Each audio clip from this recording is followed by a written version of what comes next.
Këtë 21 tetor bëhet një vit nga arrestimi I dhunshëm I presidentit të Partisë së Lirisë Ilir Meta. Në një vjetorin e prangosjes së tij, Meta I është drejtuar përsëri që KKO-s duke kërkuar shuarjen e masës së sigurisë, arrest më burg. Kërkesa u dorëzua nga avokati I mbrojtës I ish presidentit Meta, Kujtim Cakrani. Ilir Meta u arrestua në mënyrë brutale në 21 tetor 2024 nga forca speciale të maskuar dhe armatosur, të cilët e tërhoqën zvarr nga makina e tij në mes të ditës në hyrje të Tiranës, teksa ishte duke shkuar në selinë e Partisë së Lirisë, ku kishte njoftuar një konferencë për mediat.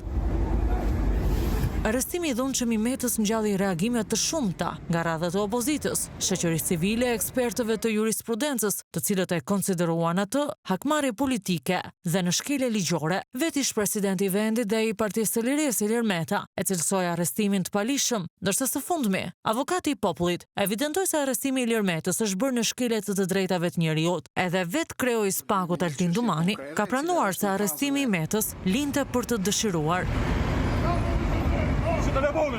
Sekretari I përgjithshëm I Partisë së Lirisë Edi Blushi ka kujtuar një vjetorin e arrestimit të Metës, duke cilësuar atë si një rrëmbim të mirëfillt kriminal, ndërsa e cilëson procesin ndaj tij si farsë të urdhëruar nga Asambleja e Partisë Socialiste. Mezi presim gjykimin dhe përballjen pas 8 vite shëtime për të çmontuar këtë proces fars të urdhëruar nga tribuna e Asamblesë së Partisë Socialiste në mënyrë që I gjithë opinioni vendas dhe ndërkombëtar të mësojë të vërtetën e vetme, 0 fakte penale, 0 prova penale, 0 akte dhe vendime të paligjshme, 0 lek dëm buxhetit të shtetit, 0 lek të përfituara në shkelje të ligjit, 0 pasuri të paligjshme. Liria do të triumfojë me ty, Ilir Meta. Meta mbahet në qeli prej 21 tetorit të vitit të shkuar, ndërsa disa shkallë të gjyqësorit deri më tani kanë refuzuar kërkesat e tij për shuarjen e masave të sigurisë, ndonse hetimet kanë përfunduar dhe dosja ndodhet në gjykatë.